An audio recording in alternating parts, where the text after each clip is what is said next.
Okay, one from Anonymous. She's got the chance to invest in the company that she works for. Let's pretend you're a senior bod in a privately owned company. Chance to purchase a small percentage in that company comes up. If you had the money to invest, would you do it, or would you stick to your usual saving and investment plan? Why not? Jess Brady from Financially Fierce. Any comments on this one?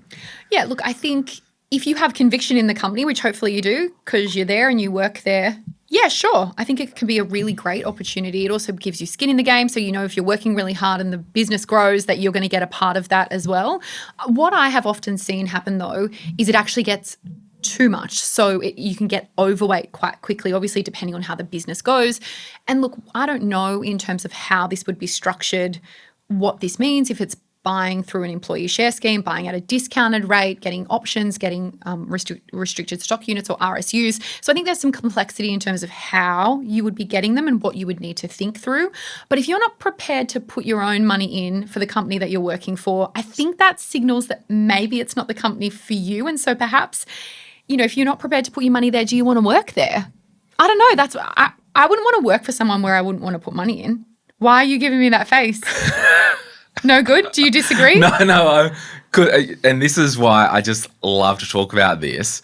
A couple of things, like 100%. First, I've just got some questions, and then we'll kind of wrestle this out. Yeah. You're looking at me like I'm mad. And No. I'm mad. We're both mad. We're both mad.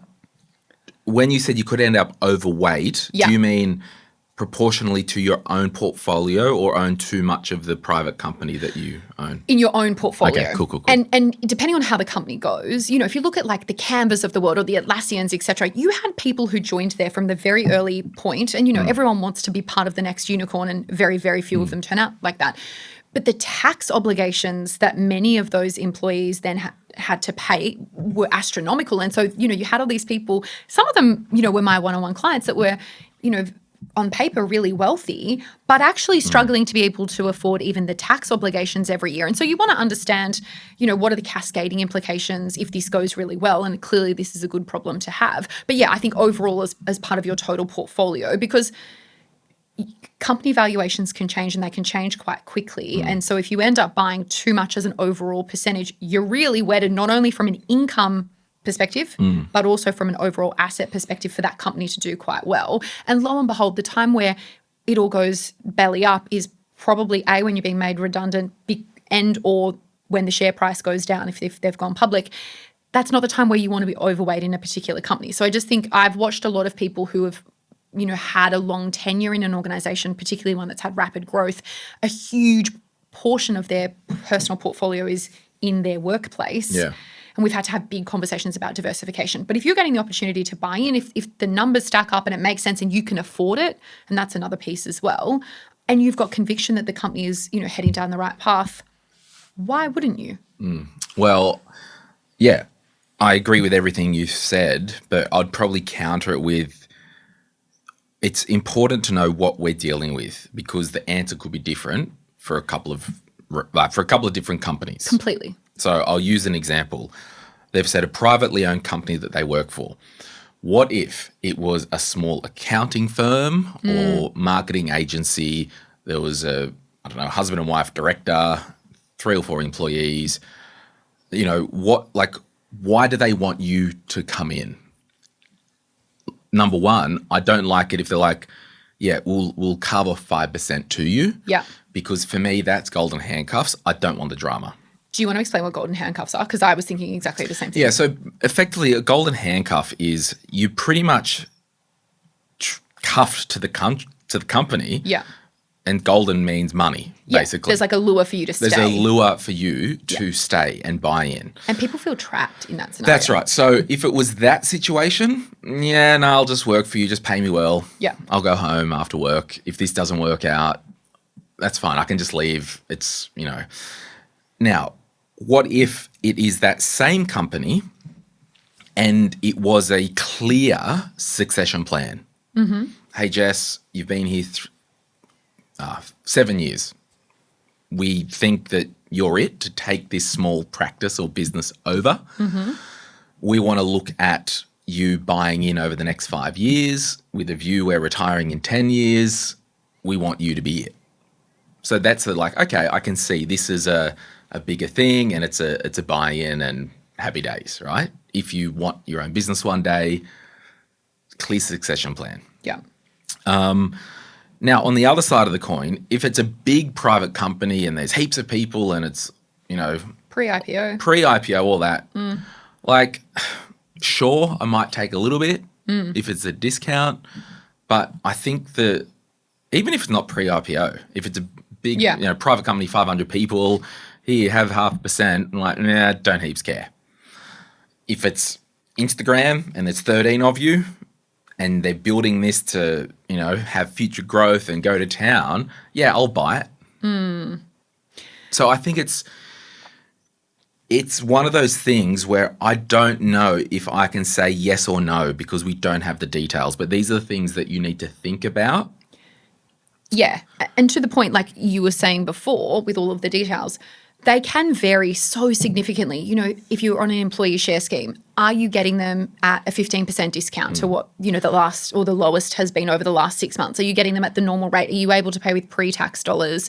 When are the RSUs going to vest? What is the vesting schedule? There's a lot of complexity that can come with these. So you want to read the fine print. Yes. Now, another thing as well, if they issue options, that's complex as well. Very. Because I'm not an accountant, but I might be half right.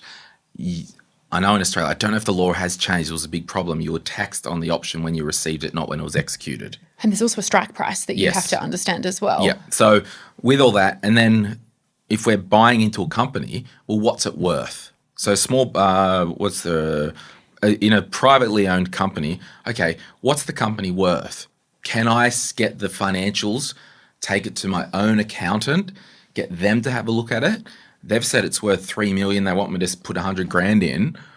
Is it worth this? Where have they got the valuation from? Yes, and the methodology. And we've seen this in tech stock. Like they've had insane methodologies over, the last 10 years. Yeah, because they're selling the dream. But a lot of them have come back a lot as well. So I guess stress testing, all of that. I mean, this question specifically is a small percentage in a company. So I hadn't thought of all the succession stuff that you were talking about. But yeah, I think getting the detail and making sure you understand it, because just because everyone else in the company is like, this is the bestest, greatest thing that you should do, or your boss says, I'm going in, therefore you should go in, that's not a good enough reason to put money on the table. Like you've really got to make sure that it aligns to your goals and all of the other things that we would normally, want you to stress test. But you just don't want to go into something on a dream based on some future hope that something's going to be worth X amount if there's no validity in the methodology as well. Yeah, and I would say you mentioned the G word, goals. What if you've got a goal to save up and buy a house? Then this is a trade-off to that. Yeah, what if you've got a goal, I want to pay off $20,000 of consumer debt? What if you've got a goal to travel for 6 months? Just because the opportunity is presented, you don't have to light your pants on fire and run around and full on, the world's ending, I've got to buy shares in this company I work for because I've had the option. Well, if you didn't wake up the day before going, I want to buy in one day, and they offer the next day, it doesn't mean you have to do it. So because you are literally making an investment. Correct. Now, what you could do in these situations, you could do a bit of sweat equity or something like that and have some type of bonus pool and say, look, if we get bonus, well, I won't take the hard cash, put it towards shares. I mean, it's so circumstantial, but I think most of the time I probably wouldn't unless you were full on, if you full on knew who you're getting in bed with, what the size of the company is, how they valued it, you like being there, you like them as people, you're happy to be there for the long term. Otherwise, it's a distraction. Now, if you work for Apple and you sell iPhones at their shop, how hard is it to go to Apple as well? You walk in and you're like, I just want to buy a cable. They're like, you need to wait here. We need to get 5 people and serve you and all this. Like, I just want to buy a cable.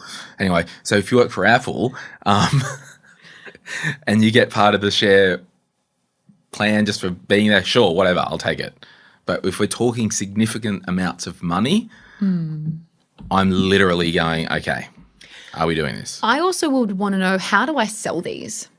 Yeah, it's the liquidity events. Correct. Like if I leave the organization, what happens? If I want to sell them, if we're still private when I want to sell them, Yeah, is there a buyer? yeah, who's going to be able to buy them? How is that going to work? So yes, I definitely think that there's things to think through. I guess because I've just watched a lot of clients do it in that, and I was thinking, Yeah, but you are in that whole tech startup bubble. I was, in yes. Sydney. Yes. Where I live out in reality, where it's like a lot of small businesses, and which is all good. And it's such a spectrum. That's right. Yes. So yeah, I don't know what this situation is, and I think between the two of us, lots of things to think about.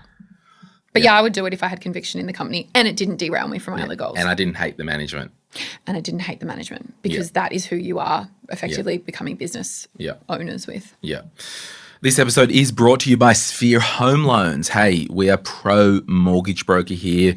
We think if you have not reviewed your mortgage in some time, maybe you need to speak with a mortgage broker. Sphere have a dedicated team of brokers who help podcast listeners all around Australia. Whether you want to get them to run their eyes over your loan, whether you want to upsize, downsize, side size, all the things, 70% or more people or the market use brokers in Australia. Branch network's dying. Distribution is through a broker. You've got the best chance of getting the most appropriate option for you based on your stage and age and all the things. So thank you to Sphere Home Loans for supporting the podcast. Let's get into it. You're listening to Money, Money, Money, or as the regulars like to call it, M3. We're Australia's OG personal finance podcast. Everything you hear on the show is general advice only, which I'm licensed to give, and details can be found in the show notes. My name's Glen James, former financial advisor, now podcaster. I've got a book, The Quick Start Guide to Investing, and I host, produce, and curate this podcast with you in mind. You can follow me on Instagram, just search Money Podcast, or if you want to join the Facebook group, just put this episode number on your way in so we know you're real and not spam. Otherwise, thanks so much for listening. Let's do this.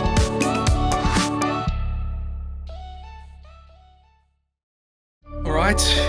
Welcome, Jess, Brady, Financially Fierce podcast. You're joining me today on the show, so welcome back. Thanks. It's nice to be in your new fancy studio. I know, it's great, isn't it? Yeah, it is great. Jess has a podcast, Financially Fierce. We produce it for her. I've got no say over the content. She does it all. So if you love it, give her credit. If you hate it, give her the discredit. But yeah, we just wanted to provide more options for listeners, and lots of you listen to the Financially Fierce podcast. Yeah, and thank you. And we've just turned 1. Ooh. Yeah. Wild. I know, wild. It's been great.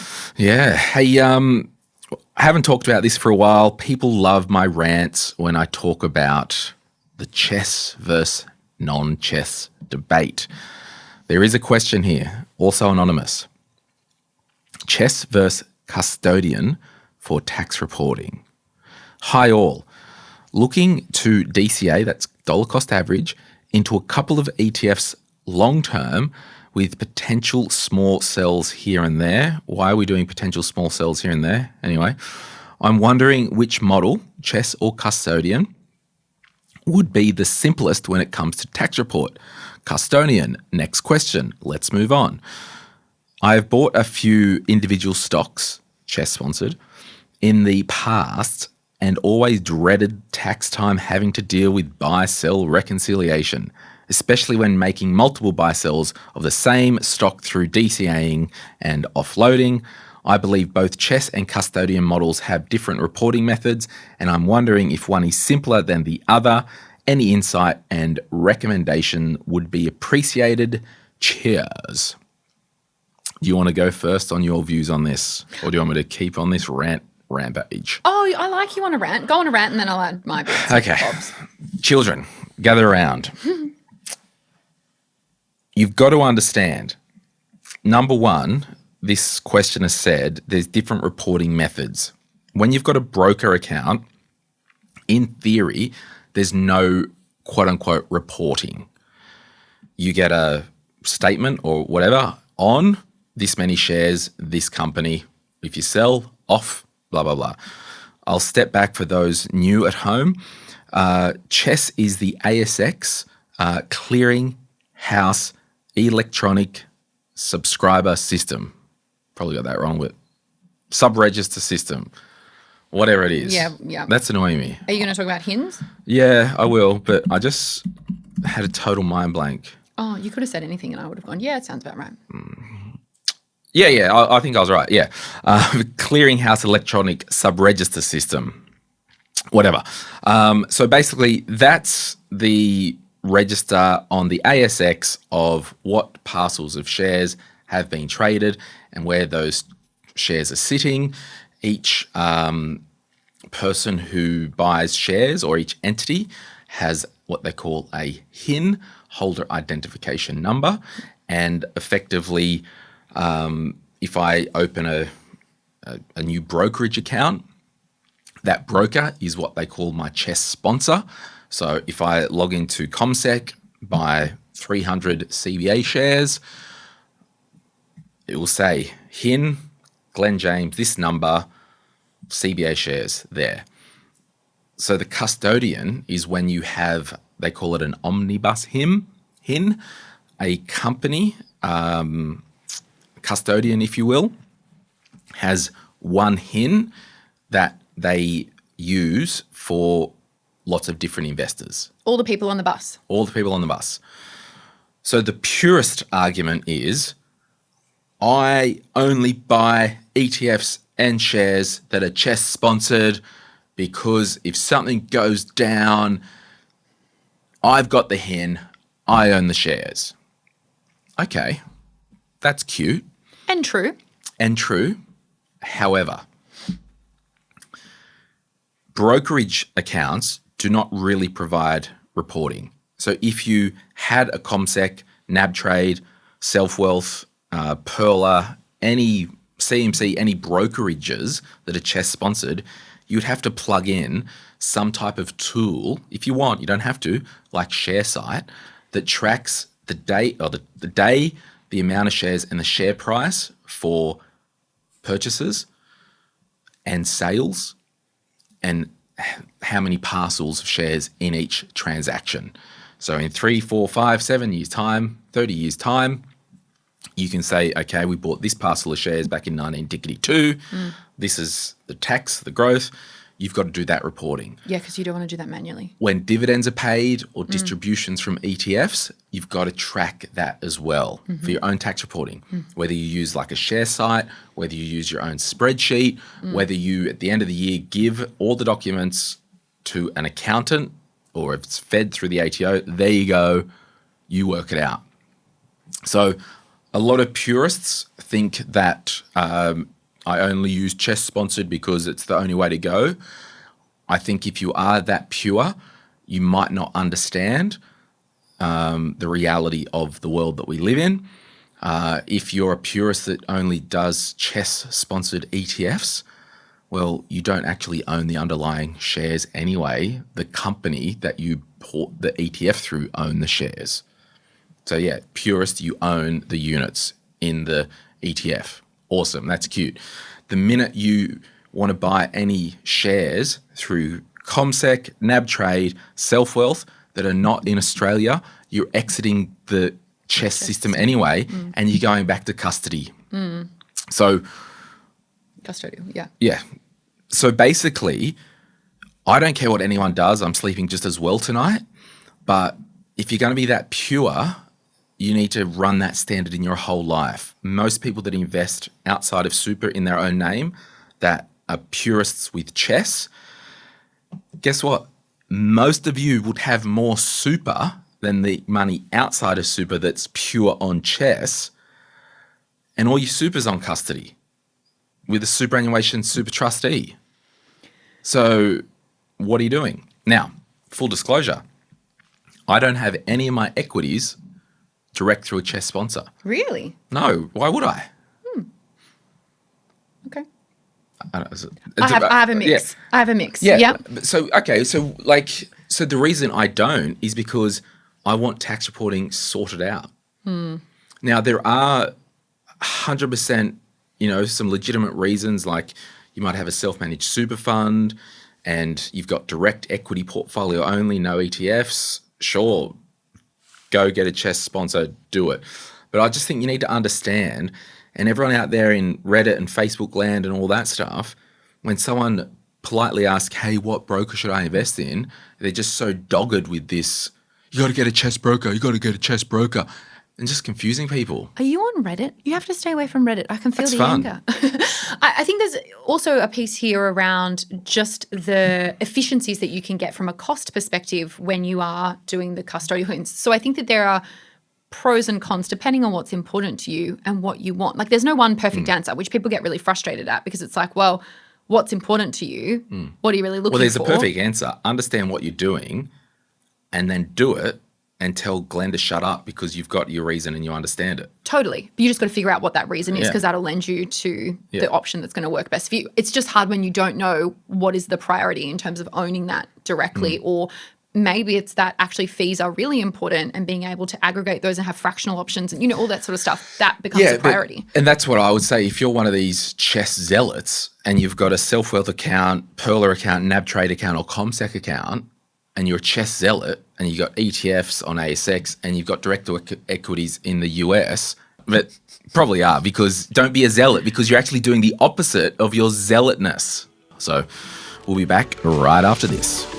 If you're after personal financial advice, don't get it from a podcast. If you would like help based on your own personal situation, head over to moneypodcast.com.au, click Get Help, and we'd be happy to introduce you to one of our trusted professionals. Our panel of vetted financial advisors and mortgage brokers work with people all over Australia so they can connect with you wherever you are. That's moneypodcast.com.au and click Get Help.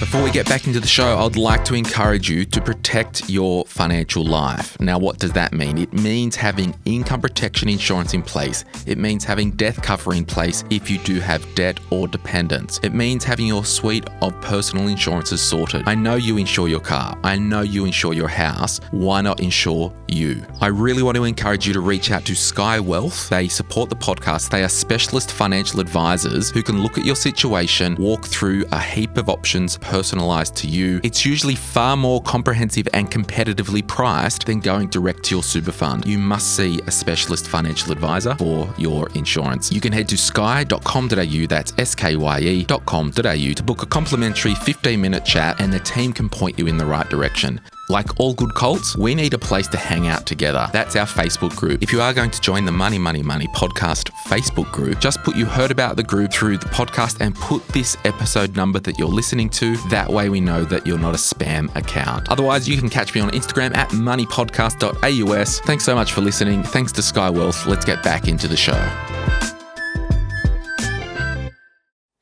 Okay, we are back. We kind of don't heaps edit these podcasts anymore as tightly because we're just being people, basically. So all that flapping around of me, that's as real as it gets, everyone. And, as I say, the podcast is worth what you paid for it. But it is confusing. It is so confusing. So, you'll learn all this stuff. It'll be 7 months and then, all right, talk about chess again. Takes 20 minutes to kind of research stuff. And then you think, does anyone care anyway? No, but they don't. They really don't. There'll be one person. Okay, we asked you in the Facebook group, would you ask about someone's behaviour with money on a first date? Comment with how you would bring it up if you would. Okay, 59% said no chance. 30% maybe. 8% you freaks said 8%. Said absolutely. Yeah, sorry. What did I say? Said 8%. 8% said 8%. Oh, it's been a long life, I tell you. 8% said absolutely, 3% unsure. Doug said, anyway, so I've drawn up a draft prenup. Can you imagine going on a first date with Doug? Oh my gosh. I'd be like, sure, show me it. Show me it. Izzy says, would you say you're a spender or a saver? That's a hard-hitting question to get on your first date. I've got another question that I'd ask. I would weave it in. Do you want to tell us or is it I will secret? after we read this. Okay. Mary says, if you won $10 million, how would you spend it? The answer will show you what they value. I love that. I value Aston Martin DB12s. Yeah, we wouldn't be compatible. We so could never work. I mean, you're spoken for and all that, but like our personalities, there would be a homicide. One of us would just be like, we can't do this. It would be bad. And if you were to buy an Aston Martin, it would get a whole heap worse, very fast. So, Sarah, yes. Before a serious relationship, absolutely. Yeah, but we're talking about first date, Sarah. But I think you can glean relevant info from context cues on a first date before diving directly into a specific discussion about money. Haley says, when they asked about interests, I'd bring up that I'm obsessed with personal finance and that I could only pursue a relationship with someone who had similar values. It's a good way to weed them out. Andrew said, I'll start taking the laptop on first dates and bring up the GJ spending plan and ask them to fill in the details. Yes. How to stay single for a long time. Ashley says, I think bringing up goals and future plans, yes, but behaviours can be influenced over time with the right partner when given the chance. For instance, I was the spender because I wasn't taught about money growing up and didn't have any good role models. My husband was the saver, and now we work together to make our goals happen because that's what you do when you find someone who believes in you and what you're truly capable of. That's nice. Yeah. I just don't know if first date is the first space date's for savage. It is. I have a theory on how you should do first dates, but I'd like to hear what your weaving comment is on this one.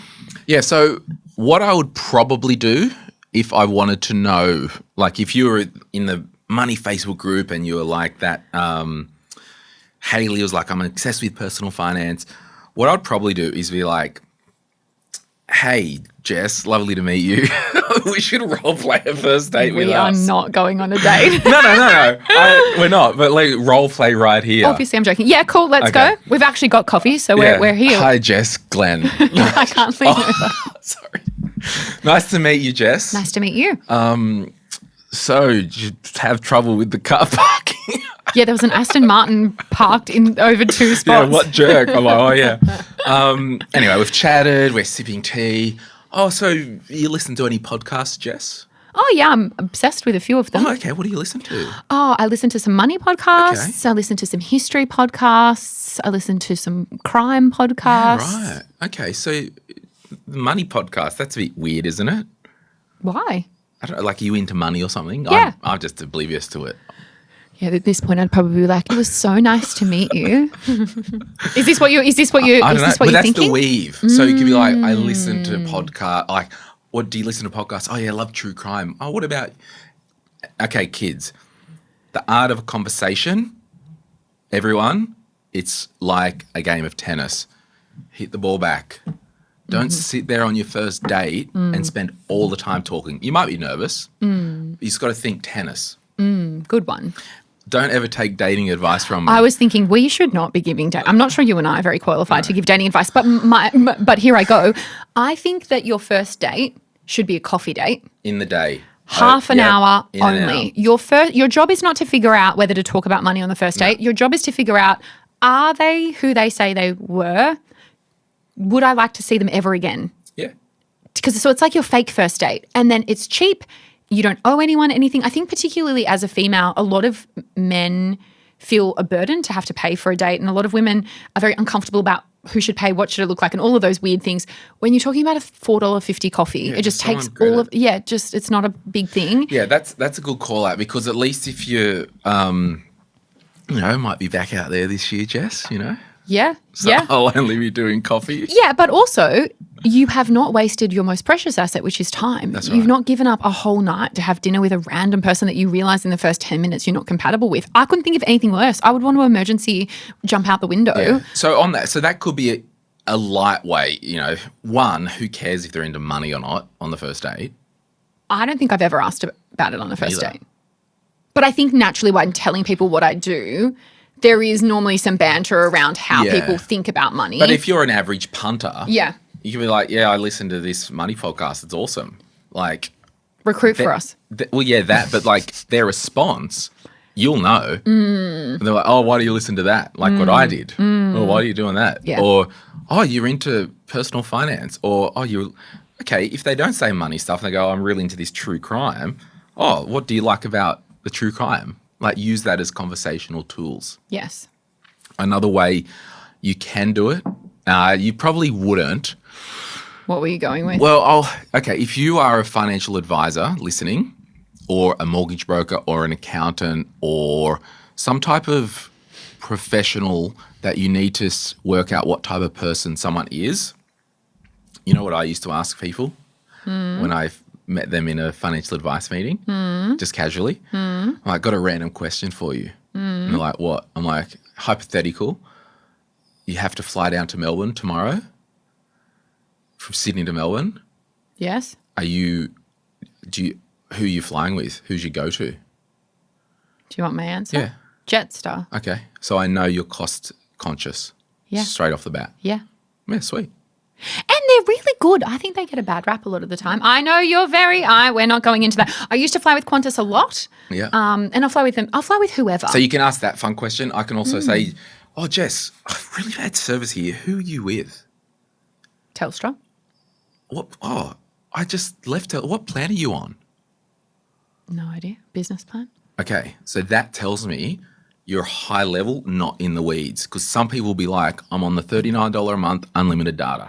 And you've got both the things right. I'm frugal and I'm not in the weeds, which is a strange, confusing mix. So that to me, I know so much about your personality based on those two questions.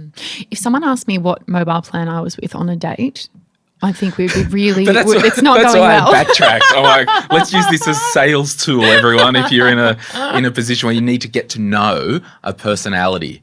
Or if you do use it on a date, can you tell us how you go? And we're sorry if you stay single because of our terrible, perhaps, dating advice.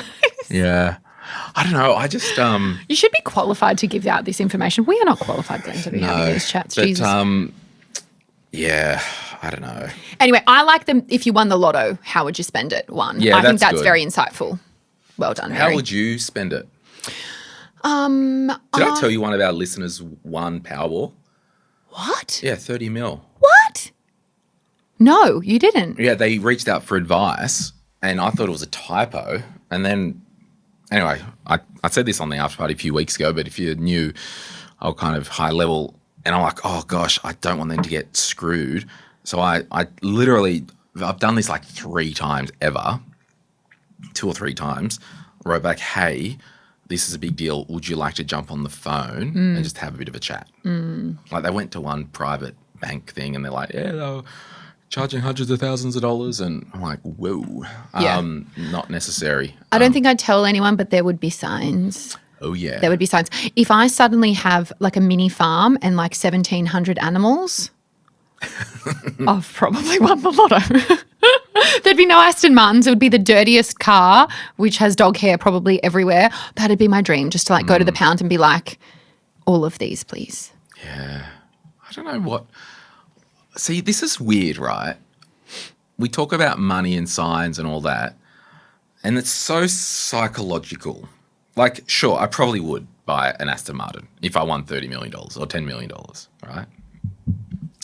But I've got a rule in my life. If I'm going to spend money on a toy or something like that, or a car, if I can't spend the same amount of money donating to a charity, I'm not buying that thing. And I think, when you're talking about massive amounts of money, you are given an opportunity to think not only about generational wealth if you have a family of your own, but also how you can help the broader collective at large, be it your family members or friends or and it's weird because I charities. love cars. And then I don't know. I probably wouldn't be a brand new Aston Martin, if I'm being honest. Okay. What does an Aston Martin cost? I have absolutely no idea. You get changed out of 500. No. But, so this is the thing. I just, my Volvo that I've got, It's fancy. yeah. Do you know how much that cost? No, I don't. Guess how much that was? Got it at the start of the year. I am the worst person to. Was it brand new? No, it's 2017. Oh, see, I have no Yeah. idea. I don't know, 40 grand? Yeah, okay. Is that good? It was 22 and a Oh, half. that's good. And I just paid cash. Great. After we record, I'll tell you what my taxable income is, and you'll see that As a percentage. as a percentage, like I don't like spending lots of money on cars. Despite you loving cars. And despite me having lots of money. Like this is the weird thing, right? Because I can get as much joy out of that 22 grand car than a $200,000 new Merc or Beamer or whatever, or Lexus. And I think this is where people get slightly confused because they think that there's going to be, if there's such a big uptick in the spend from the 20,000 to the 500,000, that there's going to be such a commensurate value uptick. And it's like, no, there's a peak that often happens way before I then. went and drove a 2-year-old XC60 Volvo because I'm like, oh, do I just bite the bullet and spend 70 grand and just buy something, fun and nice and big and all that? Went and test drove it. I'm like, nah, because I'm at that threshold of nice cars. It didn't feel any better than the Lexus. So I'm like, nah, not doing it. I'll get this other one. And I think about this, and this is a ridiculous thing for me to even ponder, but I do think about it. I'm like, what is the difference materially in your life between a $50 million home and a $70 million home? Nothing. Or is it? Yeah, it's just like at that point, I have no idea. This is, we're going into some interesting territory right now. I listened to a philosopher type dude, Sam Harris, in the States, got a podcast. I pay for it. He's great. Well, some of his stuff's really controversial, but yes. Is it? It depends what he's talking about. But yes, I've listened to quite a few of his. Yeah. So like when the fires and all that happened in LA, he's like, there are so many like billionaires in LA, in those communities. So if you've got $100 billion or $100 million, whatever it is, there's literally billionaires. If you had $10 billion, you have no material change to your life to take one of those billions to build a nice park and put it back into the community. Totally. You don't have to, but if you had, I've just got this view, if I see a need and I'm in a position to act, I will. Agree. I don't know if I told you this, and this is we're going down some random paths, but like when I was 18, my parents gifted me a sponsor child, which was an expense. It was a strange expense to be gifted as a birthday gift. And it did help me realize I am quote unquote an adult now and I have an opportunity to give back. And obviously, throughout having businesses and my first business, we became B Corp certified. And when I started my current business, we created a partnership with an organization where we give a percentage of our revenue to education for children in Uganda. But I think it did help me realize, I'm really privileged, even if I don't feel privileged because I'm 18 and now mum and dad have just gifted me a bill, thanks. But it did kind of instill in me to think beyond myself, which I think I don't want to say a lot of younger people need to think about, but I just think it wouldn't have been on my radar as early if it didn't happen for me. Yeah. My brothers were not gifted a sponsor child when they turned 18, which I thought was really unfair. Anyway, I'm on to my fourth one now. Fourth brother or sponsor child? Fourth sponsor child. I've never, and I don't think I will ever have a flat out, I'm going to donate a percentage of my business rev to charity. Yeah, right. We give 1%. Yeah. I'm just like, when I've got the money and feel generous, I'll give. Sure. I mean, you do you. I just don't want exactly. them. We just have set it up as a business process and it works really well. And we've, donated thousands of days now, I think. Yeah, but that's interesting. I see a lot of we're going to actually wrap this up. This is Business Podcast. We've relaunched. We're back, baby. We are so back. How often do you do the podcast? Once a fortnight. Okay. And because you talk about startup businesses, like, we're going to donate 10% of our revenue. It's like, hey, just focus on getting the thing off the ground. Yep. You're going to need 3 years. I love that you want to do that. I support you in doing it, but please just focus on having a solid, healthy business. So in the years to come, you can actually be in a position to do that. So is it anyone who's already started a business, anyone who's thinking about starting a business? So, and if you like small business, if you want to start a business one day, if you're in small business, I'm not heaps that Instagram bro or CEO type vibe, mindset and all this wishy-washy stuff. We are practical in the trenches of small business. Cool. We're talking plumbing, we're talking hairdressing, like literally small business Australia, all that stuff, how to price your business, how to get more customers, how to have good engagement with your customers.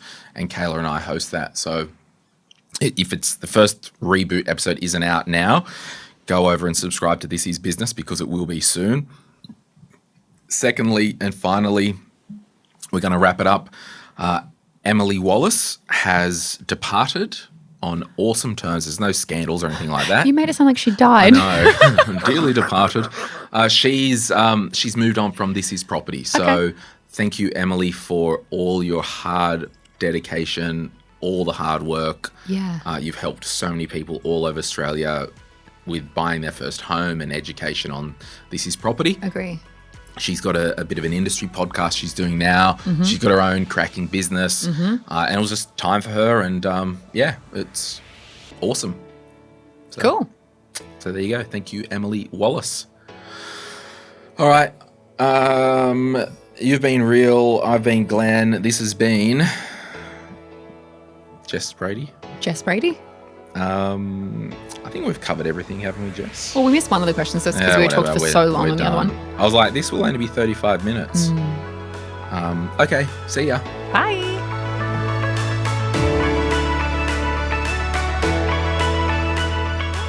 Thanks for listening to today's podcast. If you want to support us, there is one way you can do that. You can send the episode to a friend, a family member, or your group chat if you think those people would find it valuable. We also thank you for leaving a review on Apple or Spotify. If you've listened to this podcast for some time, or if you've read any of my books, you would know that giving and generosity in a financial sense is a big thing in my life. If you think it's time that you are ready to give financially to a good cause, you could head to our website, moneypodcast.com.au/charities to see the charities that we support. Any advice is general financial advice only, which does not take into account your objectives, financial situation, or needs. Because of that, you should consider if the advice is appropriate to you and your needs before acting on the information. If you do choose to buy a financial product, read the Product Disclosure Statement, PDS, and Target Market Determination, TMD, and obtain appropriate financial advice tailored to your needs. Simo Interactive Pty Ltd, the publisher of this podcast, and Glen James are authorised representatives of Money Sherpa Pty Ltd, which holds Financial Services Licence 451289. Opinions or comments from any guests on the podcast are theirs and not those of the host or the publisher or their respective licence holders.